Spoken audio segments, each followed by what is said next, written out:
Climate change के ऊपर एक कॉन्फ्रेंस हो रही है जिसमें 40 मुमालिक के सरबराहान को मदऊ किया बाइडेन साहब ने। पाकिस्तान का नाम उस लिस्ट में नहीं। अमेरिका के सदर जो बाइडेन ने 40 दुनिया के लीडर्स को बुलाया है, जिसका नाम क्लाइमेट समिट के ऊपर उसका नाम रखा है लीडर्स समिट ऑन क्लाइमेट। अब जो प्रॉब्लम है वो ये है कि पाकिस्तान को क्यों नहीं इसमें बुलाया गया। अब इंडिया एक इंडस्ट्री के वाले से इंपॉर्टेंट है, चाइना इंपॉर्टेंट है, रशिया इंपॉर्टेंट है और बहुत सारे जो ममालिक इसमें बुलाए गए हैं। बांग्लादेश देखें उन्होंने बुलाया, भूटान को बुलाया है। हम लाते हैं टॉक शोज और अनलिमिटेड एंटरटेनमेंट सिर्फ यूट्यूब पर। अगर आपने अभी तक हमारा चैनल सब्सक्राइब नहीं किया तो अभी सब्सक्राइब करें और बेल आइकॉन को क्लिक करके हमारी लेटेस्ट वीडियोस के बारे में अपडेट जानें। भारत और अमेरिका की बढ़ती दोस्ती को देखकर पाकिस्तानी मीडिया एक बार फिर से परेशान हो गया है, क्योंकि अमेरिका ने पाकिस्तान को तगड़ा झटका देते हुए एक बार फिर से उसकी बेइज्जती कर डाली है। जी हां, अमेरिका के प्रेसिडेंट जो बाइडेन ने क्लाइमेट समिट के सम्मेलन में भारत समेत 40 देशों को इनवाइट किया है, जिसमें भारत, नेपाल, श्रीलंका, बांग्लादेश और यहाँ तक कि भूटान भी शामिल है। लेकिन पाकिस्तान को इसमें इनवाइट नहीं किया गया है। बस पाकिस्तान को इसी बात से मिर्ची लग गई है।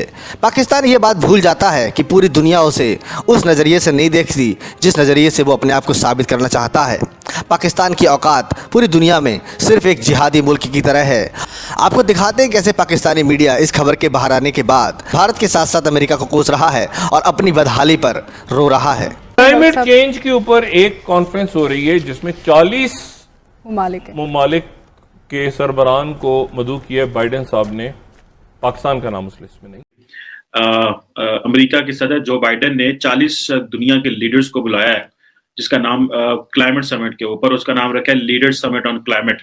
अब जो प्रॉब्लम है वो ये है कि पाकिस्तान को क्यों नहीं इसमें बुलाया गया। अब इंडिया एक इंडस्ट्री के वाले से इंपॉर्टेंट है, चाइना इंपॉर्टेंट है, रशिया इंपॉर्टेंट है और बहुत सारे जो ममालिक इसमें बुलाए गए हैं। बांग्लादेश देखें उन्होंने बुलाया, भूटान को बुलाया है। छोटे छोटे ममालिक जो हैं, भूटान तो छोटा, बांग्लादेश तो बड़ा मुल्क है, इनको भी बुलाया बिकॉज इनको they are affected by climate. So अब इनको ये समझ होनी चाहिए थी कि पाकिस्तान को इसलिए भी नहीं बुलाया जा रहा कि हमें वो ये समझना है कि हम इंडस्ट्री रिच नहीं है, यहाँ पे इतनी इंडस्ट्री नहीं है, यहाँ पे इतनी ज्यादा कार्बन एमिशन नहीं है, तो हमें तो प्रॉब्लम ही कोई नहीं है, हमारा तो क्लाइमेट से जो है वो ताल्लुक ही कोई नहीं है। जबकि जो ये जो चीज है इसका तो हर मुल्क से ताल्लुक है। अमेरिका के सदर जो बाइडेन ने 40 दुनिया के लीडर्स को बुलाया है, जिसका नाम क्लाइमेट समिट के ऊपर उसका नाम रखा है लीडर्स समिट ऑन क्लाइमेट। और इस समिट में ये 22 और 23 अप्रैल को होनी वर्चुअल समिट हो रही है ये। और क्योंकि जो अमेरिकन गवर्नमेंट है वो पेरिस एग्रीमेंट में से निकल गई थी और दोबारा जो बाइडेन आए उन्होंने ये कहा कि पहले दिन ही ऑफिस में ये कहा कि वो यूनाइटेड स्टेट्स वापस पेरिस एग्रीमेंट में जाएगा। अब जो प्रॉब्लम है वो ये है कि पाकिस्तान को क्यों नहीं इसमें बुलाया गया, उसकी वजह कि क्यों नहीं बुलाया गया। पहले ये चीज समझने की है कि ये एक्चुअली ये जो कॉन्फ्रेंस है ये इंपॉर्टेंट है अंडरस्टैंड करने के लिए। इसमें पहली बात तो समझने की ये है कि जो दुनिया की जो 17 जो मेजर इकोनॉमीज हैं उनका तकरीबन वो जो अप्रोक्सीमेटली 80% ग्लोबल एमिशंस की जिम्मेदार हैं एंड जो ग्लोबल जीडीपी रखते हैं जो। और ये बेसिकली एक तो उनको बुलाया गया, दूसरा इसमें ये था कि वो ममालिक जो वाकई इस खतरे में हैं कि जिनको जो जैसे भूटान है या वो ममालिक जो वाकई इफेक्ट हो रहे हैं, जो कि जिनकी आबादी ज्यादा इफेक्ट होगी, वो ममालिक इसमें है। सो जो चीज समझने की है वो ये है कि पाकिस्तान को क्यों नहीं बुलाया गया। और इमरान खान पाकिस्तान की लीडरशिप है वो एक दूसरे बाइडेन भी जो जॉन कैरी हैं वो बड़ी दफा पाकिस्तान भी आ चुके हैं और वो हमारी एफर्ट्स को समझते भी हैं हमने क्या किया है। नाजरीन, 22 और 23 अप्रैल को अमेरिकी सदर जो बाइडेन क्लाइमेट समिट की मेजबानी कर रहे हैं और ये वर्चुअल समिट होगा। और इसमें जो व्हाइट हाउस ने जो एक स्टेटमेंट जारी किया है, 40 ममालिक के रहनुमाओं को शिरकत की दावत दी गई है। ये जो उनकी प्रेस रिलीज है वो मेरे सामने इस वक्त मौजूद है। और क्योंकि 40 ममालिक की बड़ी लंबी फहरिस्त है तो मैंने कोशिश की कि यकीनन इसमें पाकिस्तान का नाम होना चाहिए, क्योंकि पाकिस्तान आबादी के एतबार से दुनिया का 5वां बड़ा मुल्क है। लेकिन हैरान कुन तौर पर इसमें पाकिस्तान का नाम शामिल नहीं है, पाकिस्तान को मदऊ नहीं किया गया।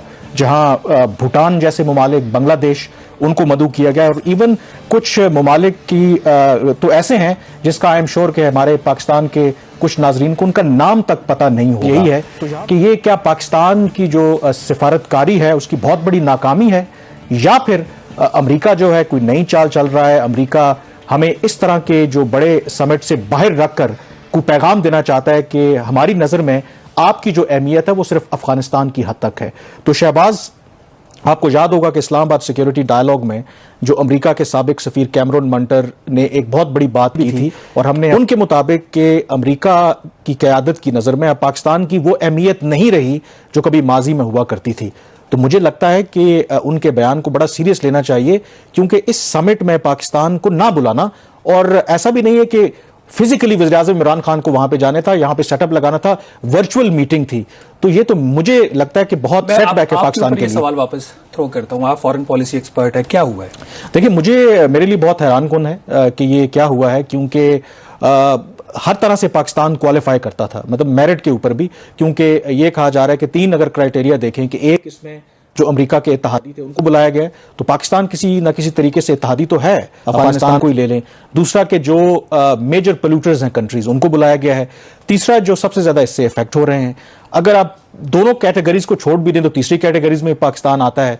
तो मुझे तो लगता है कि मैं कम से कम इसको ये कहूंगा कि हमारी सिफारतकारी की नाकामी है। पाकिस्तान को एज एन सिक्योरिटी के ऑल्टरनेट भी अपना पर्सपेक्टिव दुनिया में देना है कि हम सिक्योरिटी के अलावा हम कहां कहां कोऑपरेशन अमेरिका के साथ कर सकते हैं। सो अगर हम क्लाइमेट समिट का हिस्सा बनते तो एक तो जारी बात है कि आप उन बड़े टेबल को डिस्कस बैठते हैं जहां पे ग्लोबल लीडर्स बैठते हैं, जहां पे भारत बैठा होगा, जहां पे आपके खित्ते के और ममालिक बैठे होंगे, तो पाकिस्तान उसमें क्यों नहीं आ सकता? अब जारी बात है, अगर आप इस सारे प्रोसेस को समझें तो आपको पता चलेगा कि अमेरिका ने उन ममालिक को बुलाया, एक तो जो वल्नरेबल हैं, दूसरा वो जो इंडस्ट्रियल रिच है, तीसरा वो जो कार्बन ज्यादा एमिट कर रहे हैं, ठीक है जी, ताकि वो लोग सामने आए जो कार्बन एमिशन कर रहे हैं। अब इंडिया एक इंडस्ट्री के हवाले से इंपॉर्टेंट है, चाइना इंपॉर्टेंट है, रशिया इंपॉर्टेंट है, और बहुत सारे जो ममालिक इसमें बुलाए गए हैं। बांग्लादेश देखें उन्होंने बुलाया, भूटान को बुलाया, छोटे छोटे ममालिक जो है, भूटान तो छोटा, बांग्लादेश तो बड़ा मुल्क है, इनको भी बुलाया बिकॉज इनको they are affected by climate. So अब इनको ये समझ होनी चाहिए थी कि पाकिस्तान को इसलिए भी नहीं बुलाया जा रहा कि हमें वो ये समझना कि हम इंडस्ट्री रिच नहीं है, यहाँ पे इतनी इंडस्ट्री नहीं है, यहाँ पे इतनी ज्यादा कार्बन एमिशन नहीं है, तो हमें तो प्रॉब्लम ही कोई नहीं है, हमारा तो क्लाइमेट से जो है वो ताल्लुक ही कोई नहीं है। जबकि जो ये जो चीज है इसका तो हर मुल्क से ताल्लुक है। और दूसरी इंपॉर्टेंट चीज ये है कि उन ममालिक को भी बुलाया गया है जो they have the net amount, जिनके हाथ में कैश हो, ताकि वो रिन्यूएबल एनर्जी पे पैसा लगा सके। अब वो समझते हैं कि आप उन, एक तो पोटेंशियल मार्केट्स को बुलाया गया है कि जो जिनके पास पैसा है कि अगर कल को यही जो यूरोपियन ममालिक हैं, जो वेस्टर्न ममालिक हैं, अमेरिका, ये सारी रिन्यूएबल एनर्जी जो है उस पे भी बहुत ज्यादा इन्वेस्टमेंट हो रही है, और इस पे वही लोग रिन्यूएबल एनर्जी पे वही ममालिक इन्वेस्टमेंट कर सकते हैं जिनके पास कैश है। देखिए, पाकिस्तान बिजली बनाता है कोयले से, पाकिस्तान अपनी बिजली बनाता है ऑयल से, हालांकि या न्यूक्लियर से बनाता है या पानी से बनाता है, लेकिन जो सबसे ज्यादा खतरनाक बिजली बनाना है वो कोयले और ऑयल से है, और उससे ज्यादा हमारा एक तो बहुत ज्यादा पैसा बाहर चला जाता है, फिर हमारा एनवायरनमेंट भी इफेक्ट होता है। हमें तो जो बिजली बनानी चाहिए या पानी से बनानी चाहिए या रिन्यूएबल से बनानी चाहिए, वहां पे हमारी इन्वेस्टमेंट नहीं है। और इस जो ग्लोबल क्लाइमेट समिट है, इसका सारा फोकस ही उस पे होगा कि उन ममालिक को भी देखें जो इंडस्ट्री, जो बिजली ज्यादा बना रहे हैं, जिनको बिजली चाहिए और जो रिन्यूएबल एनर्जी या इंफ्रास्ट्रक्चर खरीद सकते हैं। अब दे अंडरस्टैंड कि जी पाकिस्तान इंफ्रास्ट्रक्चर नहीं खरीद सकता, और पाकिस्तान अपने आप को मार्केट करने में नाकाम रहा कि हम अगर इंफ्रास्ट्रक्चर उस तरह नहीं खरीद पा रहे तो at least we have this capability कि हम टर्न अराउंड कर रहे हैं in terms of tree plantation में। अभी देखें, इस नवंबर में 2021 का जो नवंबर है, वहां ग्लासगो में अक़वाम मुत्तहिदा की क्लाइमेट चेंज कॉन्फ्रेंस हो रही है। पाकिस्तान को अपने आप की लॉबी करनी चाहिए ऐसे बड़े फोरम्स में घुसने की, और घुसने से मुराद नहीं है कि हम कोई वहां पे गैर कानूनी तौर पे जाना है। The efforts the country has made, जो हमने एफर्ट्स की हैं उनको राइटली प्रोजेक्ट करने की जरूरत है। इंडिया एक बड़ी मार्केट है, इंडिया एक बड़ी मार्केट है, उनको पता है कि इंडिया जो है वो इंडियन प्राइम मिनिस्टर को मोदी को बुलाया गया है। वैसे भी सारी बात है, जितने बड़े इस तरह के इनिशिएटिव हैं, इंडिया बड़ी आबादी होने के नाते 1.3 बिलियन की आबादी होने के नाते उनको वैसे ही बुलाया जाता है कि भाई ये तो they have the money, they have the resources, they can buy renewable, they can invest in renewable कर रहे हैं। लेकिन ऑब्वियसली इस कॉन्फ्रेंस में ना पहुंचने से पाकिस्तान को एक स्ट्रेटेजिक डिसएडवांटेज हुआ है। फिर इस खित्ते में, साउथ एशिया में बाकी जब ममालिक जाते हैं, जब भूटान जाएगा, इंडिया जाएगा, जब बांग्लादेश जाएगा, तो definitely Pakistan is left out. So Pakistan को अपनी जो फॉरेन पॉलिसी है उसको रीओरिएंटेशन उसकी करनी है। भाई ये फॉरेन मिनिस्टर साहब को और हमारी जो हुकूमत है उसको समझ होनी चाहिए, सारा टाइम दुनिया में इकोनॉमी सिक्योरिटी सिक्योरिटी सिक्योरिटी नहीं होती। Security is very important, but there are so many other things. The soft power is very important. Soft power कैसे अचीव करनी है? सॉफ्ट पावर एंड जैसे टेबल पे बैठ के अचीव होती है। सॉफ्ट पावर जो है वो कल्चरली अचीव होती है। सॉफ्ट पावर आपकी अचीव होती है जब आप अपना culture, value, society, softer side of yourself आप प्रोजेक्ट कर। कि हमें जर्मन अदारा जो वॉचडॉग है वो कह रहा है कि पाकिस्तान के अंदर Pakistan is the 5th most vulnerable country in the world because of this climate change. So आप इमेजिन कर सकते हैं कि हमारी क्या जो है वो है। तो पाकिस्तान में इस वक्त बड़ा एक हर बंदा ये कह रहा है कि देखें इमरान खान साहब ने तो ये किया लेकिन उन्होंने बुलाया ही नहीं।